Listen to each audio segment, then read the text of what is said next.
En caso de necesitar insertar el archivo MAM, necesitaremos ir a menú principal, configuración, grupo de usuario, cambiamos a grupo de usuario administrador, la contraseña es Cuca en minúsculas,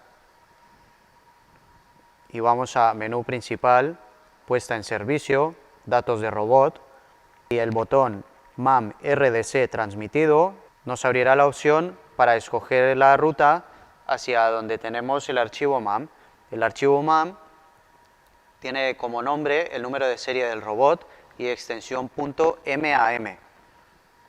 Seleccionando la ruta hacia el fichero MAM y dándole al botón OK, se transmitirá el fichero MAM hacia la RDC.